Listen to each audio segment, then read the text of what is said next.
sulit na sulit yung travel na to.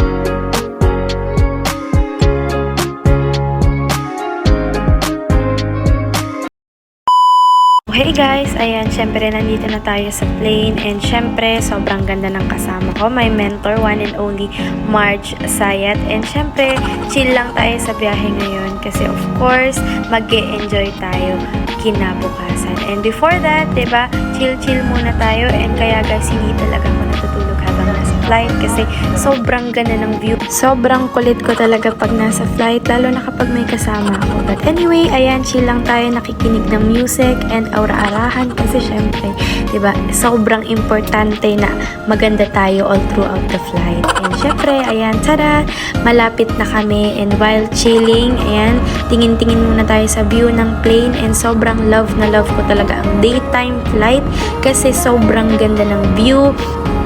Kaya naman, ayan, let's just enjoy hanggang sa makarating tayo, and here we go!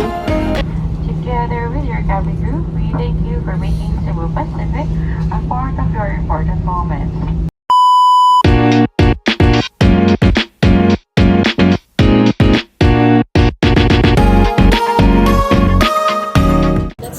Kailangan mong gawin yung mga hindi ka komportabling gawin. Yes, and life should be full of experiences. Tara guys, samahan niyo muna kaming kumain. Ayan, syempre since kakalapag lang ng plane, sobrang gutom na din talaga kami kasi ang last meal namin maybe alas 4 pa nun. And syempre, ayan, hindi naman kami nagsisi dito sa trinay naming Thai restaurant dahil sobrang sarap ng luto nila. Syempre, habang kumakain kami, ayan, nagkukwentuhan, nagkukulitan, all in one na. Actually, may mga sinasabi kami dyan, pero hindi ko na lang nilagay kasi sobrang haba pa ng explanation. Ayoko na mag-explain, guys. And, ayan, kumain muna kami, and syempre, nag-enjoy talaga ako. Kaya naman, nakasampung rice talaga ako dyan, guys. And of course, sobrang sulit din talaga yung binayad namin. Kahit medyo talagang murang-mura yung price niya, eh, sobrang sulit na sulit naman yung lasa. And of course, ayan, konting chikahan, plano sa grupo, and of course, hindi lang naman kasi talaga to about sa travel, but also as a bonding na din, diba? Kasi sobrang na-busy din kami sa business, kaya naman deserve talaga namin itong travel na to.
Hello!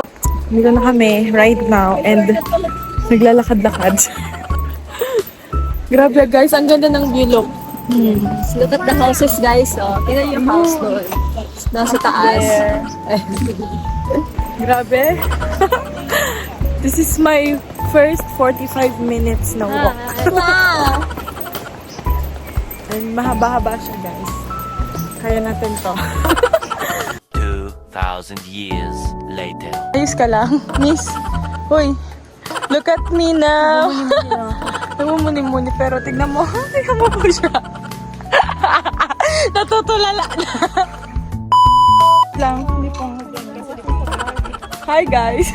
Inom muna tayo ng tubig. absolute.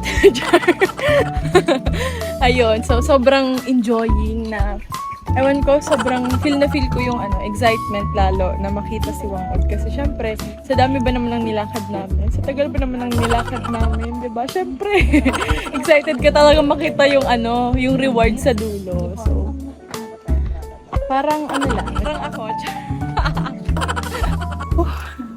Finally guys, nasa taas na kami and the best experience na. Pinakamahabang walk sa tanang buhay ko. Unti-unti, ayan. Nakarating ka din sa kung saan mo gustong mapunta. So, eto na. This is the view. Sobrang ganda. And eto na yung bahay na kanina sobrang liit lang. Pero ngayon sobrang, ayun ang lapit-lapit na. And we're just few walks away from Wangod. Sobrang excited na ma-meet siya and syempre, 'di ba, magpatattoo sa kanya. So, yun ang pinaka inaabangan ko later. And I don't know kung ano magiging reaction ko, pero one thing I am sure of, i-conquer ko yung fear ko talaga na magpatattoo. So, this is it, pansit. 2,000 years later. Finally, nakarating din tayo. Ayan, as you can see, nandito na tayo sa Buskalan area or Buskalan village nila Apo Wangod. And unang ginawa namin pagdating is nag-register muna. Diba, kahit hingal na talaga kami dyan. But anyway, sobrang worth it. And nung nakita ko yung mga tao, sobrang accommodating nila. And hindi lang yun, sobrang sasarap ng pagkain na inihanda sa amin ng aming mga tour guide. And syempre, sobrang nakakasaya lang din kasi hindi ko talaga akalain na even dito sa village nila is may mga ganitong luto. Ang in-expect ko talaga guys is akala ko yung mga luto nila is alam mo yung mga parang sinauna, pero pag talaga ikaw mismo yung nagpunta, nag-travel, and dun mo talaga makikita yung reality.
Hello everyone! Ayan, so day 2 here sa Buskalan and sobrang nag-enjoy ako. Actually, wala ditong wifi.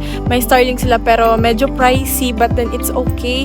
And ayun, sobrang ganda ng view. Parang alam mo yung oras, hindi dito masyadong lumilipas. And sobrang nag-enjoy ako from the food up to the people. Nakita ko si Wangod, sobrang happy ako and nag-enjoy. Lamig dito guys! Hindi mo na kailangan ng yellow. As in, enjoy na enjoy. Ayan.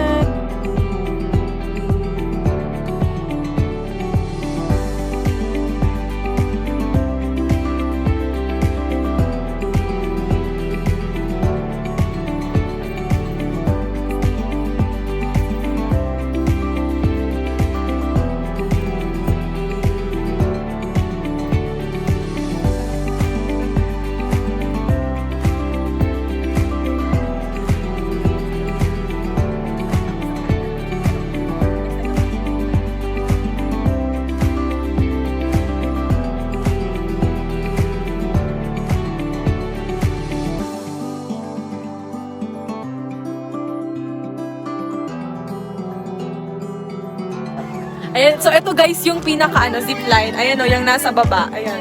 Ayan yung pinaka zipline. Pababa doon. Para makuha yung gamit namin. Kasi doon kami dadaan sa pinaka baba. Doon kami dadaan. Ayan. Doon sa baba. Doon, sa kabilang mountain yung daan pabalik. Papunta ng Sagada. Layo, di ba?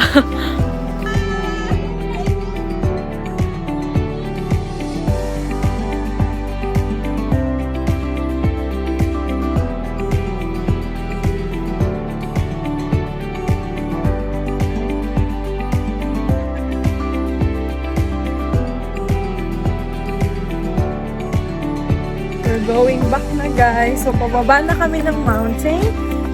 From here sa Buscalan. And grabe guys, sobrang enjoy na enjoy ko yung 1 night and 2 days ko dito sa Buscalan. And look at the view guys. So, makita na namin yung sasakyan. So, carry naman. Ayan. So, ganda ng daanan, diba? Isa lang.